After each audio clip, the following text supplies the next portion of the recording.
E aí, galera, tudo bem?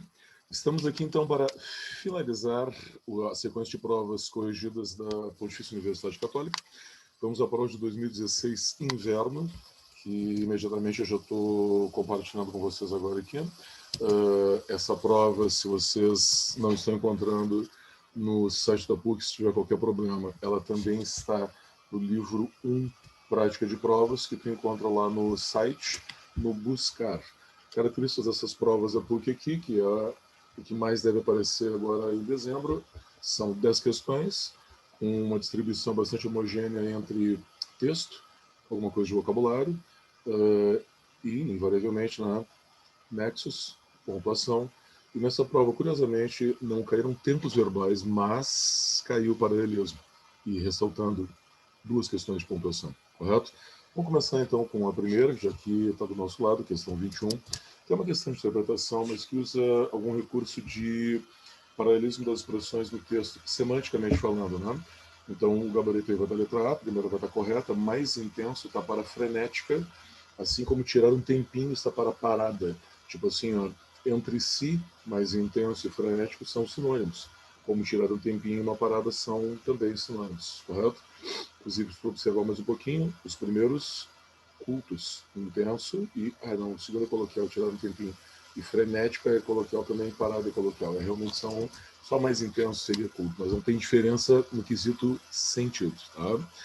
As duas ocorrências de já, das linhas 2 e 15, estabelecem uma relação de causa e efeito entre a prática de fazer nada e a preocupação. Olha bem, na linha 12, quando o cara diz as empresas já têm programas, e na linha 15, no Brasil já há opções, ou há opções que já consideram, isso é tempo, não é verdade? Isso já existe, isso não é causa e consequência, não está relacionando dois elementos, está diretamente relacionado ao verbo expressando tempo.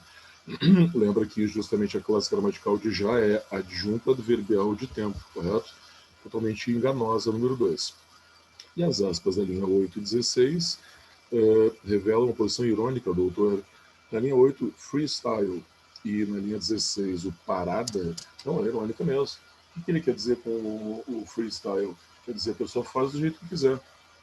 Talvez ele tenha colocado ali, porque é uma expressão de língua estrangeira, ou como, na linha 16, é uma expressão típica, é uma expressão coloquial também, correto? Só isso já justificaria as aspas, né? Palavra estrangeira na 8, coloquialidade na 16. Mas também se usa muito, vocês devem lembrar, aquele valor metalinguístico. Ou seja, eu estou usando porque isso é uma nomenclatura do nadismo. Nós estamos usando no sentido específico que o nadismo dá, no seu contexto, um jargão diferente de outros, correto? Então, a número 3 está errada. Ficamos com 21, letra A, meio texto, apenas 1. A 22, que é texto também, vai dar a letra C. Vamos ver por quê, tá?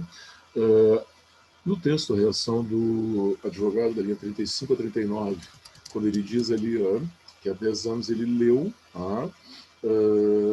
sobre o nadismo, manter a mente aberta, ouviu falar, mas não deu muita atenção. Tá? Em 2010 passou a priorizar essa rotina. Eles dizem o seguinte, 21 letra A. Em um dia que ele não se preocupava com a saúde. Pô, não tem como saber isso, né? Ele não deu atenção ao nadismo, porque talvez não acreditasse no nadismo. Mas não se preocupasse com a sua saúde, isso é outra coisa.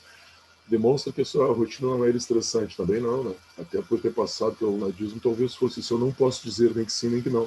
Então não pode ser a resposta. Confirma o que declarou Marcelo Borer sobre a recepção das pessoas ao nadismo. Lembra dessa parte aí? Que hoje as pessoas vêm se interessando progressivamente mais com o movimento e vêm crescendo. Aí tem a ver, há 10 anos atrás o interesse era menor, hoje o interesse é maior, pode ser a resposta. Sugere que negou os benefícios da prática, não se interessou. Vê que A, B e C não podem ser comprovados pelo texto, então não podem ser a resposta.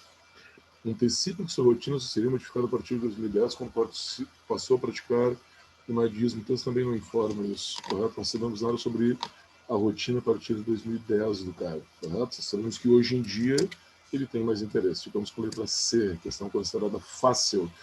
E agora na 23, a gente vai passar por uma questão que tem a ver com gêneros textuais. Tá?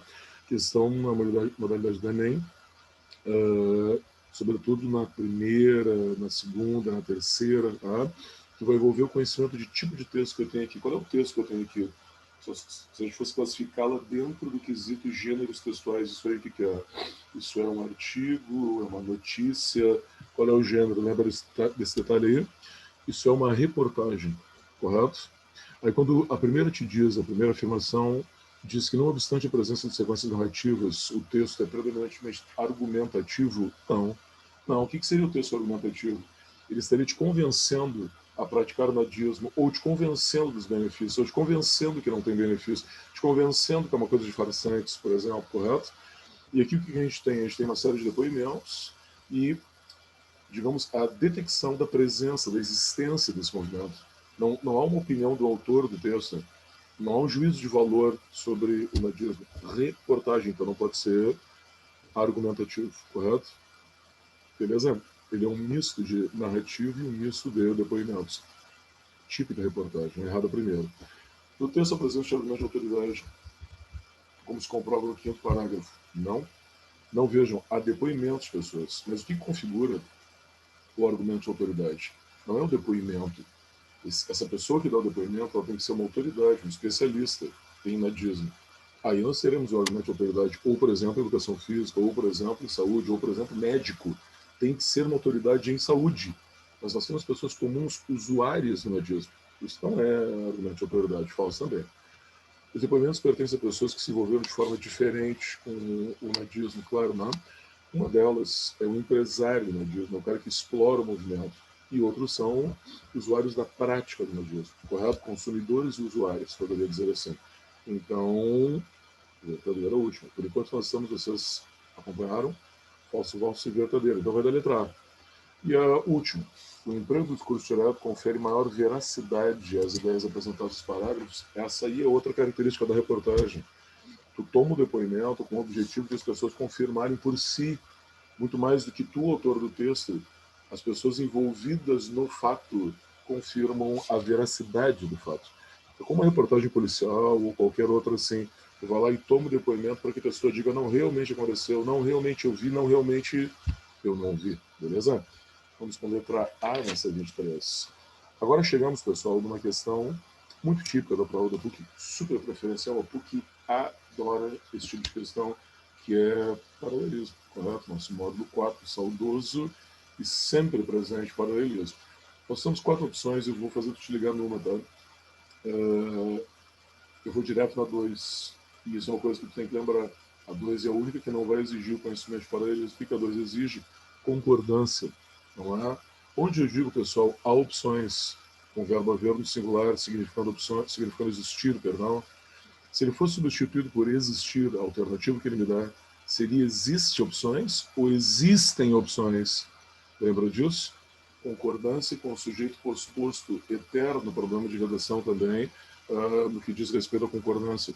Seriam existem, então a 2 vai estar errada, que já tira A, C e E. Nós vamos brigar na questão por D e D, ou seja, justamente a mais difícil das alternativas vai ser a decisória, a 4, correto? Então, o que o cara quer? Transformar formas verbais, por exemplo, tira o deixar e coloca deixando, tira o tem e coloca ter, tira o ignora e coloca ignorando, correto? Vamos ver por que duas delas serão possíveis e uma não. Vamos voltar passo a passo, tá? Na linha 7 e 8, onde eu tenho aquele deixar, o que eu poderia tranquilamente colocar deixando? Agora que a explicação vai te pesar, muitos módulos vão aparecer, tá? Além de paralelismo. Olha a linha 6. A proposta era trazer um colchão e apreciar a vista. Pensar, deixar o pensamento livre. Como está escrito aqui? Eu posso imaginar que eu tenho paralelismo dos verbos prazer, apreciar, pensar e deixar. Correto? Beleza. A frase está certa. Se eu fizesse deixando, eu não poderia mais ter essa ideia. Ó, trazer o colchão, apreciar, pensar, deixando o pensamento livre. Naturalmente, o deixar não poderia estar mais no mesmo paralelismo, correto? Então a frase estaria errada. Não necessariamente. Eu posso interpretá-la de uma outra forma. Justamente por colocar o verbo no gerúndio e tirá-lo da lista dos anteriores, eu poderia entender que aquele deixando ali seria uma oração consecutiva, a consequência, o resultado das anteriores. Então, trazer o colchão, apreciar a vista e pensar, essas 3 atitudes em paralelismo levariam à 4ª oração, a consequência. que seria poder daí deixar, conseguir deixar o pensamento livre. Uma outra interpretação possível, correto? Mudaria o paralelismo, mas criaria um sentido aceitável. E talvez até fosse o sentido original do autor do texto. Então a primeira está certa. Na linha 20, eu posso tirar o tem conjugado e colocar o tem no infinitivo. Como é que seria a frase? O local é perfeito para olhar as montanhas e tem uma vista espetacular. Então, o local é perfeito e o local tem. Esse é o paralelismo. E se eu fizesse o local é perfeito para olhar e ter uma vista, seria assim, ó. O local é perfeito para olhar e ter uma vista. Aí o ter entraria em paralelismo com olhar. Teria diferença de sentido na frase ou não? Pontualmente, mudou o paralelismo, pode ter, como eu fiz com a primeira. Mas mantém a correção e a coerência. É diferente manter o sentido. Ah, tu mudou o sentido original. Sim, mas a frase segue coerente. Então, eu acho que não tem problema nenhum. Correto? Certo. A terceira. Tudo que vai rolar agora morre na 4. Na 4, na linha 33, eu posso tirar aquele ignora e colocar o ignorando. Qual é a diferença, pessoal, na linha 33? Aparece assim, ó. A frase começa na linha 33 mesmo, né? Não, começa um pouquinho antes, perdão. Depois de cumprir a agenda da manhã e da tarde, o advogado Tarcísio Carneiro coloca, primeiro verbo, o celular silencioso, o advogado ignora e se acomoda, ignora e-mails e se acomoda em um canto do seu escritório no bairro Petrópolis. Olha só, eu tenho um paralelismo de coloca, ignora e se acomoda. Nesse caso, porém, eu tenho um índice de paralelismo que me obriga a fazer a leitura única e exclusiva de paralelismo, que é o quê? Um E ligando ignora e se acomoda. Então, se eu colocasse ignorando e se acomoda, aí a frase estaria errada, aí não tem escapatória. Vocês entendem a diferença? Lá com a vírgula, galera, questão que nós já aprendemos na pontuação. Com a vírgula, eu posso entender que dois verbos estão numa sequência em paralelismo, que ali tem uma oração subordinada. Por isso que eles se valeram nas duas anteriores. Agora, se eu tenho um E, não existe essa hipótese. Se eu tenho E, obrigatoriamente, eles devem estar em paralelismo conjugados da mesma forma. Ou eu poderia ter mudado os dois, ignorando e se acomodando. Agora, não pode fazer ignorando e se acomoda. Beleza? Então, a 4 vai estar errada. Por isso, nós vamos ficar apenas com na letra B no 3. Ok? Sofridinha a questão, né? Então, olha agora a questão 2, o deboísta, em que o cara pede um mas. Na linha 9 e 10, ele vai dizer assim, ó, o movimento é partidário, mas político, correto? Tá, por que eu tenho aquele mas ali? Permite afirmar que aderir a essa filosofia implica não pertencer a partido político nenhum. Não, o partido, não, o movimento não é partidário, mas a pessoa pode, o movimento é partidário, não está ligado a partidos, mas a pessoa pode ter partidos, errado primeiro. Participar das manifestações políticas do Brasil faz parte das ações apoiadas pelo movimento, não, ao contrário. O movimento não faz isso, a pessoa, em outro contexto, pode fazê-lo, mas o movimento em si não se posiciona. Ser partidário não significa eximir-se do movimento com a política. Aí está colocado justamente qual é a diferença entre A, B e C. A e B está focado no movimento e a C na pessoa. Então, a pessoa pode participar do movimento deboísta. Em outro contexto, participar da política. Não eximir-se é não se isentar, correto? Não se envolver com partidos é uma forma de negar a política. Não tem nada a ver com o deboísmo, né? Discordar dos partidos políticos é uma característica do deboísmo. Não, ele é partidário, correto? É nessa questão de texto fácil, ficamos com a letra C, Canadá. Cara, agora aqui, ó, eu vou fazer essa questão de uma forma ninja, ok? Que é o que eu sugiro que faça na prova da PUC, até se tu estudou bastante, se tu tá ligadaço, assim, nessas 4 longas frases de reescrita. Isso é um treinamento interessantíssimo também para a prova da URGS. Onde houver reescrita, tu sabe que tem algumas matérias que são bem mais prioritárias do que as outras. É ou não é verdade? O que é mais prioritário? Gramática básica, né? Básica, tô de sacanagem contigo. Nexos, paralelismo, pontuação, tempos verbais, correto? Que é o foco dessas duas provas, URGS e PUC. Então, antes de me perder analisando o sentido, eu vou fazer uma leitura da correção gramatical dessas 4 frases, tá? Eu não vou analisar o sentido, porque eu vou acabar resolvendo só pela correção gramatical.